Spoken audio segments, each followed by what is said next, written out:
Hello everyone, ये हमारी पहली वीडियो है और पहली वीडियो का हमारा टॉपिक है फेडरलिज्म इन इंडिया। ठीक है, सो लेट्स स्टार्ट।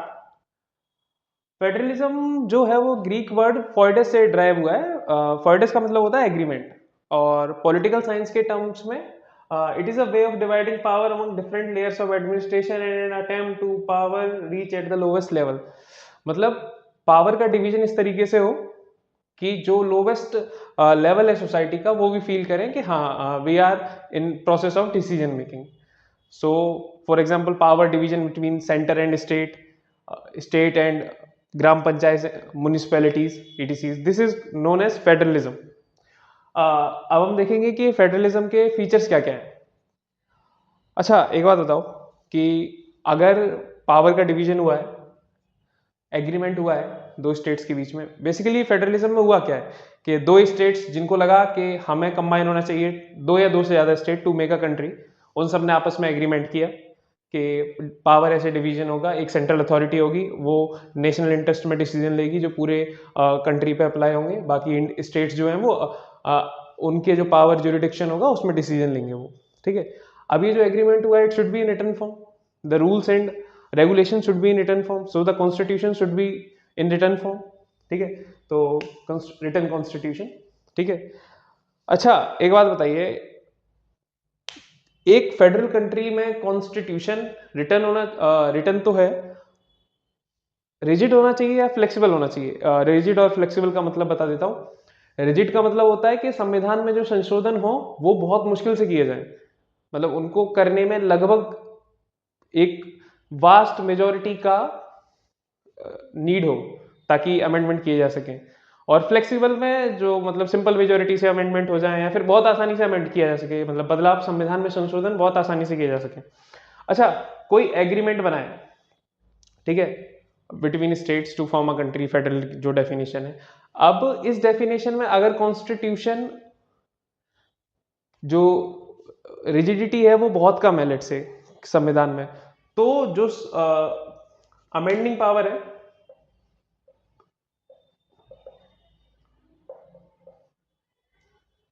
वो सेंटर के पास रहेगी,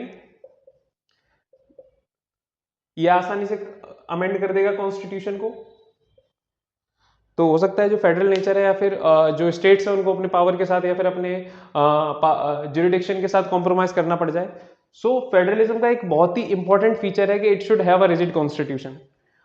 उसके बाद अगला, supremacy of constitution should obviously there. ठीक है, अगला फीचर है इंडिपेंडेंट जुडिशरी। इंडिपेंडेंट जुडिशरी से मतलब है कि इट शुड लुक कि how a law is formed. Just for example, UK, United kingdom की जो जुडिशरी है वो इस चीज पे फोकस नहीं करती कि how the law is formed, law form होने के बाद जो अप्लाई हो रहा है वो अप्लाई सही तरीके से हो रहा है कि नहीं, वो बस इस चीज पे फोकस करती है, उसके डिसीजन सिर्फ इस चीज पे होते हैं। मतलब इस केस में पार्लियामेंट सुप्रीम हो गया कि जो उसने लॉ बना दिया, जुडिशरी बस ये चेक करेगी कि ये लॉ फॉलो हो रहा है कि नहीं, वो डिसीजन सब उसके बेस पे देगी। तो अब जब पार्लियामेंट सुप्रीम हो गया तो फेडरल नेचर कहां बचा, फिर स्टेट्स क्या करेंगे, स्टेट लेजिस्लेचर क्या करेगा? तो कोई फेडरल कंट्री में जो सुप्रीमेसी है वो कॉन्स्टिट्यूशन की और इंडिपेंडेंट जुडिशरी होनी चाहिए। Bicameral legislature, bicameral का मतलब होता है two two houses should be there for legislation. ये होता है इसलिए, जैसे ऐसे समझिए आप कि कोई कंट्री है, वो फेडरल कंट्री है, अब एक हाउस है, जैसे लेट से फॉर एग्जांपल इंडिया, इंडिया में दो हाउसेज हैं, एक को लोकसभा कहते हैं, एक को राज्यसभा कहते हैं। Lok Sabha represents union government, basically central government. Rajya Sabha में जो रिप्रेजेंटेटिव होते हैं वो स्टेट्स से आते हैं। तो कोई डिसीजन जैसे लिया गया, कोई डिसीजन लिया सेंट्रल गवर्नमेंट ने, और अब ऐसा तो है नहीं कि सेंट्रल गवर्नमेंट ने कोई डिसीजन लिया उसका इंपैक्ट स्टेट्स पे नहीं होगा। कोई भी स्कीम्स बनाई वो सारे स्टेट को इंपैक्ट करेगी। तो there should be some representative of states in the decision making process. So bicameral legislature में एक जो होता है, एक लेजिस्लेचर दैट रिप्रेजेंट सेंटर, और दूसरा जो लेजिस्लेचर होता है दैट रिप्रेजेंट स्टेट्स। ठीक है, तो जैसे इंडिया में राज्यसभा स्टेट्स को रिप्रेजेंट करती है। अच्छा, division of power should be there, last and the most important feature, division of power. अब ये डिवीजन ऑफ पावर कितना होगा, 50-50 होगा, 60-40 होगा, जस्ट मैं डिजिट्स दे रहा हूँ, ऐसी कोई नीड होती नहीं डिजिट्स देने की, ये नहीं इंपॉर्टेंट है। Power, division of power should be there, it should be in written form, but कितना होना चाहिए ये इसकी नीड नहीं है, मतलब ये बहुत इंपॉर्टेंट नहीं है कि इट शुड बी 50-50, ऐसा जरूरी नहीं है फेडरल कंट्री के लिए, ठीक है। अब जो एक बहुत काफी हद तक एक आइडियल एग्जांपल है फेडरल कंट्री होने के लिए, वो यूएसए है। USA is an ideal federalist country बहुत हद तक, ठीक है। अब ठीक है, उसमें एक और फीचर है यूएसए में, that is dual citizenship.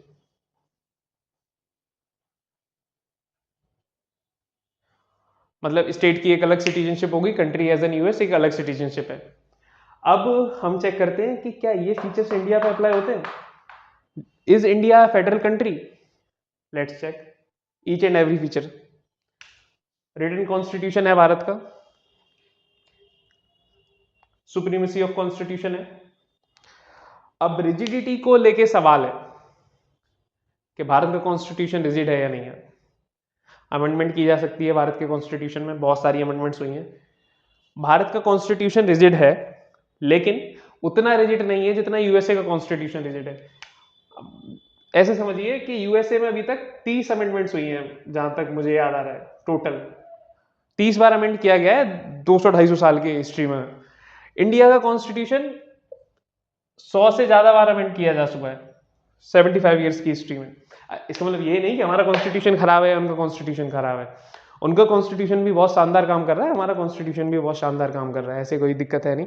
But rigidity है जो कॉन्स्टिट्यूशन में, वो इंडिया के कॉन्स्टिट्यूशन में कंपेयर टू यूएस काफी कम है। So what we can say about the rigidity of Indian Constitution? It is partially rigid Constitution. Next feature independent judiciary, ये तो यूएस से भी ज्यादा है, ठीक है। इंडिया में judicial activism, judicial over reach तक की लोग कमेंट मारते हैं जुडिशरी के ऊपर कि इंडिया में जुडिशियल ओवर रीच हो चुका है, ठीक है। बाई कैमरल लेजिस्लेचर है, डिवीजन ऑफ पावर है, डुअल सिटीजनशिप नहीं है, ठीक है। तो क्या लगता है इंडिया एक फेडरल कंट्री है? फीचर्स तो मैक्सिमम सेटिस्फाई हो रहे हैं। ये एकेडमिक्स में सबसे बड़ी डिबेट्स में से एक है कि इंडिया एक फेडरल कंट्री है या नहीं है। Let's understand this.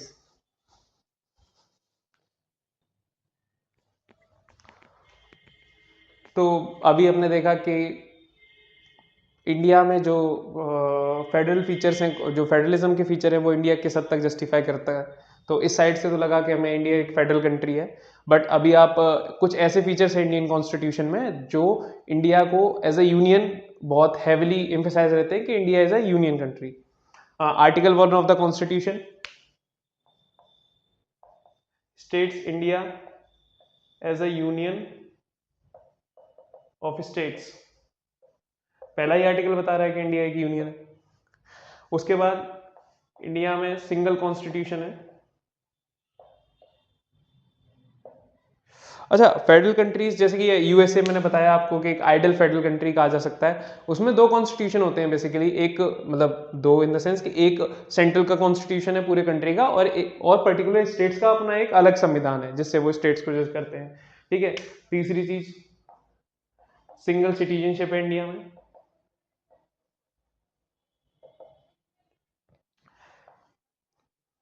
एक सेकेंड,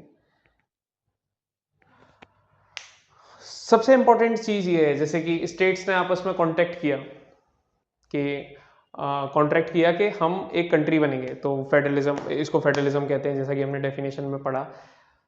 तो स्टेट्स में अगर कुछ चेंज करना है, स्टेट्स की बाउंड्री चेंज करनी है, और नए स्टेट्स को अगर क्रिएट करना है वगैरह वगैरह, तो इसमें स्टेट्स का रोल होना चाहिए ना। स्टेट्स से पूछना चाहिए कि मतलब इसकी एडवाइस लेनी चाहिए स्टेट्स की इन दिस रिगार्ड। लेकिन इंडिया में क्या है कि पार्लियामेंट के पास पावर है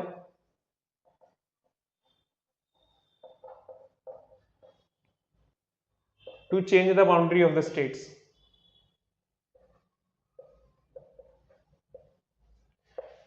can create new states.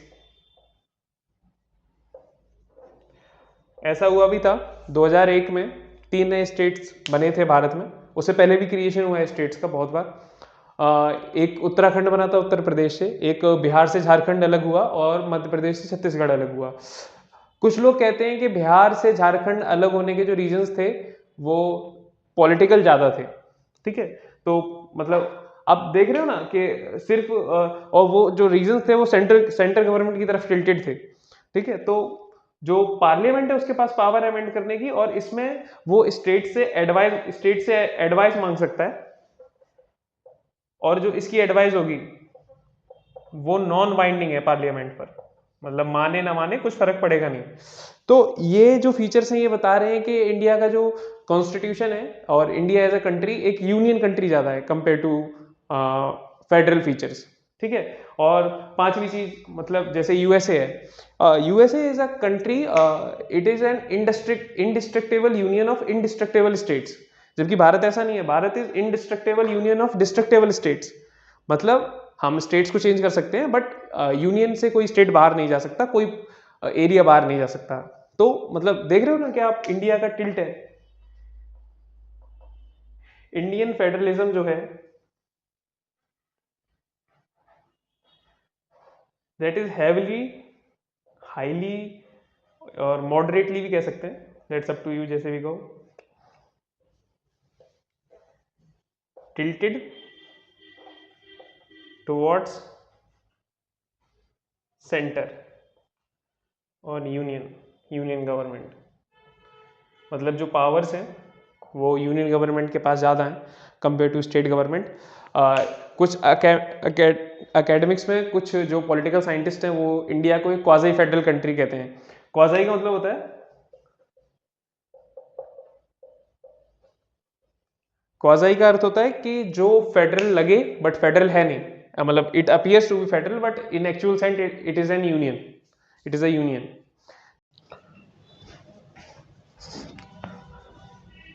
Centre state relations पढ़ के समझने की कोशिश करते हैं एग्जैक्टली कि इंडिया एक यूनियन है, क्वाज़ी फेडरल है, या फिर एक फेडरल कंट्री है।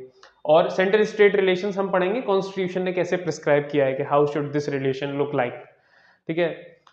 ये अकेडमियंस के बीच सबसे बड़ी कंट्रोवर्सी है कि Indian how the centre and state India should relate to each other. एक केस हुआ था 1960 में, state of West Bengal versus union of India. ये केस था बेसिकली कोल एक्ट से रिलेटेड, act in relation to coal was passed. इसमें हुआ क्या था कि सेंट्रल गवर्नमेंट ने लैंड एक्वायर की थी जो स्टेट गवर्नमेंट को बिलोंग करती थी। तो स्टेट गवर्नमेंट ने सुप्रीम कोर्ट में केस किया, तो सॉरी हाई कोर्ट में। तो हाई कोर्ट ने जजमेंट देते हुए जो सेंट्रल गवर्नमेंट का एक्ट था कोल से रिलेटेड 1957 में, उसको उसकी वैलिडिटी को माना, ठीक है, उसको मान्यता दी। और उन्होंने बताया कि Indian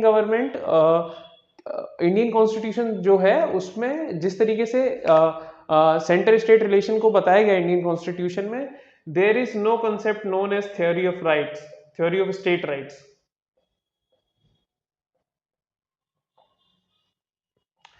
Theory of state rights means that states should have some rights. ये बेसिकली अमेरिकन ओरिजिनेट थ्योरी है, अमेरिकन ओरिजिन की। अमेरिका में दिस इज प्रेजेंट, यूएसए में this is present. Being a federal country their states have some basic right that centre can't take away in situations, not normally, ठीक है। तो high court ने ये judgement सुनाया कि there is no such provision in the constitution known as theory of state rights. तो अब देखते हैं कि सेंटर और स्टेट के रिलेशन को कौन से आर्टिकल, कौन सा शेड्यूल कैसे डिफाइन करता है, ठीक है। सेंटर स्टेट रिलेशन में पार्ट 11 आर्टिकल 245 से लेकर 263 एंड शेड्यूल 7। पार्ट 11 जो है हमारे संविधान का वो बेसिकली दो पार्ट्स में डिवाइड करता है, हाँ, रिलेशंस को। फर्स्ट लेजिस्लेटिव रिलेशंस और दूसरा एडमिनिस्ट्रेटिव रिलेशंस। शेड्यूल 7 डिवाइड करता है सब्जेक्ट्स को इन 3 lists. List 1 is union list, second list is state list, third list is concurrent list, third one is concurrent list. होता क्या है कि जो यूनियन लिस्ट के सब्जेक्ट्स हैं उन पे यूनियन गवर्नमेंट लॉ बनाएगी, जो स्टेट लिस्ट के सब्जेक्ट हैं उन पर स्टेट गवर्नमेंट लॉ बनाएगी, आर्टिकल 245 ऑफ द कॉन्स्टिट्यूशन।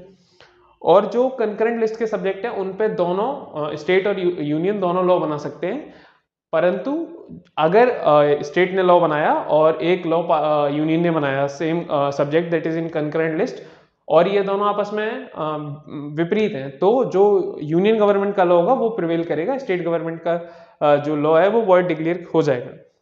ठीक है, सो लेट्स स्टडी। पहले हम लेजिस्लेटिव रिलेशन समझेंगे। ठीक है, सबसे पहले तो इश्यू ऑफ कंकरेंट लिस्ट, इसी में ही जो यूनियन सुप्रीमेसी आ गई, जैसा कि मैंने अभी आपको बताया। ठीक है, यूनियन सुप्रीमेसी आपने देखा तो यहाँ से एक आपका टिल्ट बनेगा कि India is tilted toward centre, Indian federalism is tilted toward centre. ठीक है, इसके बाद आर्टिकल्स देखते हैं। Article 249, power of Rajya Sabha in case of national importance. According to this article, अगर राज्यसभा को ऐसा लगता है कि कोई सब्जेक्ट जो स्टेट लिस्ट में है that is of national importance, और अगर वो मेजोरिटी से एक रेजोल्यूशन पास कर दे कि parliament should make a law on this subject, state list के सब्जेक्ट की बात कर रहा हूँ, उस पर लॉ बनाने का अधिकार सिर्फ स्टेट को है, लेकिन राज्यसभा ने ऐसा रेजोल्यूशन पास किया है कि इस पे पार्लियामेंट को लॉ बनाना चाहिए because this subject is of national importance, तो पार्लियामेंट के पास ये राइट हो जाता है कि पार्लियामेंट इस पर लॉ बना सके जो स्टेट लिस्ट का सब्जेक्ट है। ये जो लॉ है ये 1 साल के लिए वैलिड रहेगा। ठीक है, और इसको अगर 1 साल से ज्यादा चलाना है तो दोबारा रेजोल्यूशन लाके राज्यसभा में इसको आगे आगे इसकी वैलिडिटी एक्सटेंड की जा सकती है, नो डाउट अबाउट इट। ठीक है, समझे आप आर्टिकल 249। उसके बाद article 250, parliament in the times of emergency, means के भगवान ना करे इंडिया में कभी इमरजेंसी की सिचुएशन बने, लेकिन अगर बनी तो जो पार्लियामेंट है वो स्टेट लिस्ट, कंकरेंट लिस्ट और यूनियन लिस्ट तीनों पे लॉ बना सकता है अकॉर्डिंग टू आर्टिकल 250। ठीक है, आर्टिकल 251 इन ऐसे समझिए 251 को, जैसे कि आर्टिकल 249 ने हमें कहा कि parliament should make law on the subject in the state list, क्योंकि वो नेशनल इंपॉर्टेंस का हो गया। ठीक है, आर्टिकल 250 ने हमें बताया कि पार्लियामेंट इमरजेंसी के केस में लॉ बनाए, तो इसका मतलब क्या है, ये स्टेट लॉ नहीं बना सकता इन चीज़ों के ऊपर, स्टेट लॉ बना सकता है, स्टेट लॉ बनाए। अगर स्टेट का लॉ पार्लियामेंट के लॉ से रिलेट नहीं हुआ, मतलब उसके अपोजिट गया, तो उसको नल एंड वॉइड डिक्लेयर किया जाएगा। मतलब ऐसे बहुत आसान भाषा में समझिए, आर्टिकल 251 का मतलब है कि जैसे एक कोई भी सब्जेक्ट से, लेट से एजुकेशन, उस पर स्टेट ने लॉ बनाया, इन case of emergency same law parliament ने बनाया, अगर ये मिलते जुलते हैं, इनमें कॉन्ट्राडिक्शन नहीं है, तो दोनों वैलिड माने जाएंगे। बट अगर इनमें कॉन्ट्राडिक्शन आ गया तो स्टेट का लॉ प्रिवेल नहीं करेगा, पार्लियामेंट का लॉ माना जाएगा। ठीक है, दिस इज आर्टिकल 251। अगला आर्टिकल है 252, sometimes state can also request the parliament to make law on such any topic, on any topic. अच्छा, ऐसे समझिए जैसे किसी स्टेट को लगा कि ये जो मैटर है, अभी हमने देखा कि राज्यसभा ने सोचा कि ये जो मैटर है ये नेशनल इंपॉर्टेंस का है, तो उसने उसके लिए रेजोल्यूशन पास किया और उसके बाद पार्लियामेंट ने लॉ बनाया। स्टेट भी ये काम कर सकता है, स्टेट पार्लियामेंट से रिक्वेस्ट कर सकता है कि parliament should make law on this topic. इसके लिए जरूरी होगा कि स्टेट 2 या 2 से ज्यादा स्टेट रेजोल्यूशन पास करें स्टेट लेजिस्लेचर में, that will give the parliament right to make law on any topic. 2 या 2 से ज्यादा स्टेट पास करें, और जब पार्लियामेंट लॉ बना देगा तो जो बाकी के स्टेट्स हैं वो उसको रेजोल्यूशन से अडॉप्ट कर सकते हैं और नहीं भी कर सकते। ठीक है, और उसके बाद article 253, parliament and international treaty means, जैसे कोई एग्रीमेंट हुआ इंडिया का किसी कंट्री के साथ या इंटरनेशनली कोई एग्रीमेंट हुआ, तो उसको इंप्लीमेंट करने के लिए पार्लियामेंट लॉ बना सकता है, और that should be binding on every state, चाहे वो स्टेट लिस्ट का सब्जेक्ट हो, चाहे वो यूनियन लिस्ट का सब्जेक्ट हो, और चाहे वो कंकरेंट लिस्ट का सब्जेक्ट हो। ठीक है, और आर्टिकल 254 बताता है कि पार्लियामेंट इज सुप्रीम। अगर पार्लियामेंट ने लॉ बनाया है टॉपिक पर, तो अगर स्टेट लेजिस्लेचर ने भी से उसी टॉपिक पर लॉ बनाया तो पार्लियामेंट का लॉ प्रिवेल करेगा, अगर दोनों कॉन्ट्राडिक्ट कर रहे हैं तो। ठीक है, और उसके बाद आर्टिकल 255 बहुत इंपॉर्टेंट नहीं है बट इसको समझिए, जैसे कि ऐसे समझिए कि कोई लॉ बना, ठीक है, जैसे मनी बिल। मनी बिल लाने के लिए प्रेसिडेंट की प्रायर रिकमेंडेशन चाहिए होती है, मतलब उसकी कंसेंट हो, उसके बाद ही मनी बिल को आप पार्लियामेंट में इंट्रोड्यूस कर सकते हैं। एक सिचुएशन समझिए कि पार्लियामेंट में हमने मनी बिल बिना प्रेसिडेंट के कंसेंट के हम लेके आ गए मनी बिल, और वो पास हो गया। उसके बाद प्रेसिडेंट ने उस पर साइन कर दिए, ठीक है। अब इस बिल को सिर्फ इसलिए रिजेक्ट नहीं किया जा सकता क्योंकि इसने प्रॉपर प्रोसीजर फॉलो नहीं किया, और ये ठीक भी है, it should not be rejected, क्योंकि प्रेसिडेंट ने बाद में अपनी असेंट दे ही दी है इस बिल को। या फिर सेम केस स्टेट लेजिस्लेचर्स के साथ भी है, अगर उन्होंने कोई लॉ बनाया और वो लॉ प्रिवेल किया, मतलब उन्होंने लेट से गवर्नर की प्रायर रिकमेंडेशन नहीं ली और लॉ बना दिया, लेकिन बाद में गवर्नर ने अपनी असेंट दे दी, तो that law will be valid, it can not be declared void on the ground that it didn't follow the proper procedure. ठीक है, तो ये हमारे लेजिस्लेटिव रिलेशंस थे सेंटर और स्टेट के बीच। अब लेजिस्लेटिव रिलेशंस पढ़ने के बाद आपको लग रहा होगा कि India is highly tilted towards centre, Indian federalism basically highly tilted towards centre. Yes, that's true.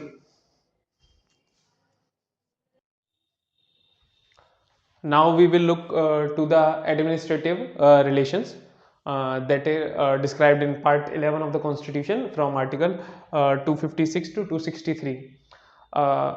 Administrate how these articles describe that how the administration should coordinate between center and state.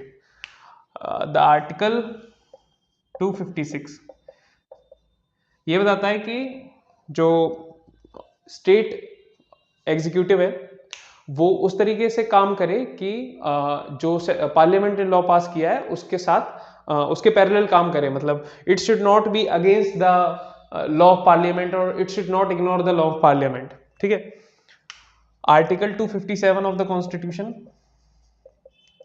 हमें बताता है कि जो parliament है, जो हमारा union executive है, वो स्टेट एग्जीक्यूटिव को डायरेक्शन दे सकता है कि how it should work. It should not put an obstacle in the work of union executive. समझिए, बहुत सरल एग्जांपल के साथ समझते हैं। जैसे कि कोई डिपार्टमेंट है, रेलवे का काम जैसे चल रहा है, ये आता है यूनियन गवर्नमेंट के अंडर, तो जो स्टेट एग्जीक्यूटिव है वो कुछ ऐसा नहीं कर सकता कि वो इस काम में बाधा बने। ठीक है, इसके लिए जो यूनियन एग्जीक्यूटिव है ये इसको डायरेक्शन दे सकता है कि ये अपना काम कैसे करें। और बेसिकली ये जो प्रोविजन है ना, आर्टिकल ये 257 है, ये अगर आप इसको आर्टिकल 355 के साथ रिलेट करके पढ़ोगे ना तो आपको इसकी इंपॉर्टेंस समझ में आ जाएगी।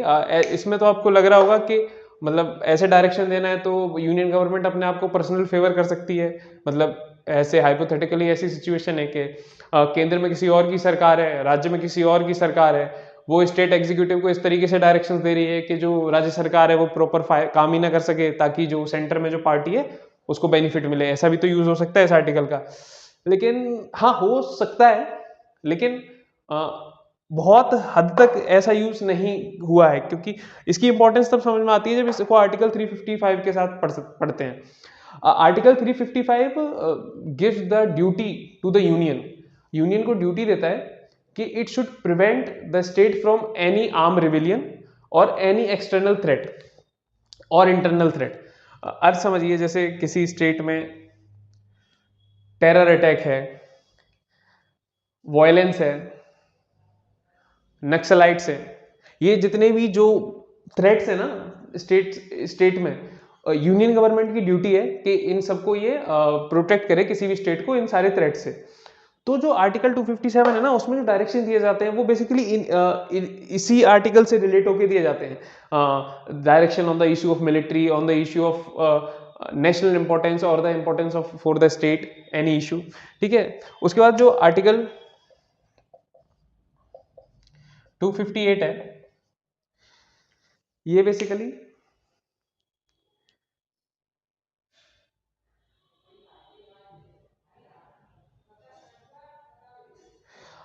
ये बताता है कि सेंट्रल गवर्नमेंट जो यूनियन एग्जीक्यूटिव है वो डायरेक्शन दे सकता है स्टेट एग्जीक्यूटिव को कि आपको ये काम करने हैं, मतलब अपना टास्क उनको दे सकता है देना चाहे तो। लेकिन इसके लिए जो यूनियन एग्जीक्यूटिव है वो स्टेट एग्जीक्यूटिव को पे करेगा। ठीक है, they should be paid for it.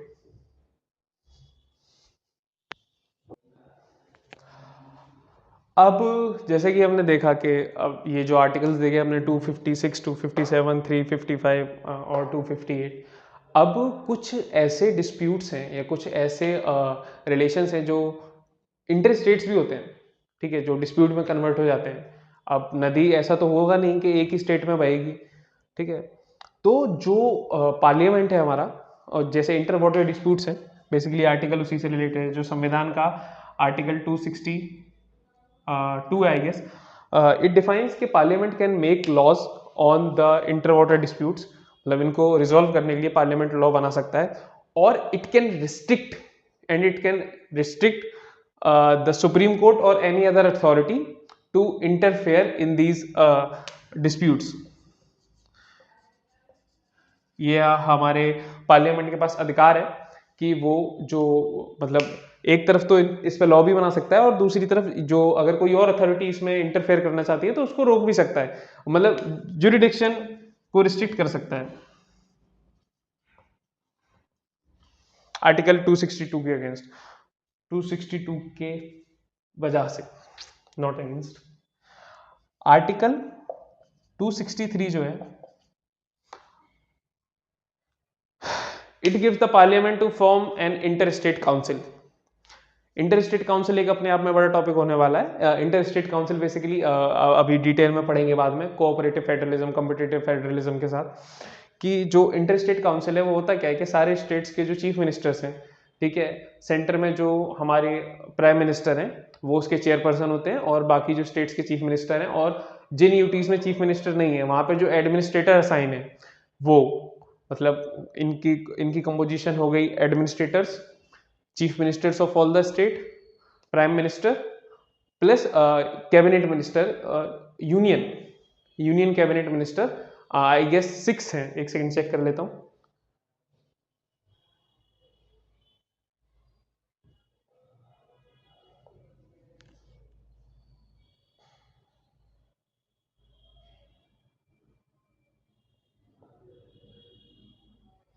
Six minister of cabinet rank is there, ठीक है। तो इंटर स्टेट काउंसिल की फॉर्मेशन होती है टू रिजॉल्व द डिस्प्यूट्स और to make the policies that will take India above everyone, मतलब take India as top at top, ठीक है। इसको डिटेल में पढ़ेंगे इंटर स्टेट काउंसिल को, कि इसने क्या क्या अभी तक बेनिफिट दिए हैं, क्या किस किस चीज़ों को रिजॉल्व किया है, और इसके ड्रॉबैक्स क्या है, ये सब डिटेल में समझेंगे। एक आर्टिकल और है जो इसके साथ ही पढ़ना चाहिए हमें, article 169। It gives the right to parliament to form a state legislative council or to abolish any state legislative council।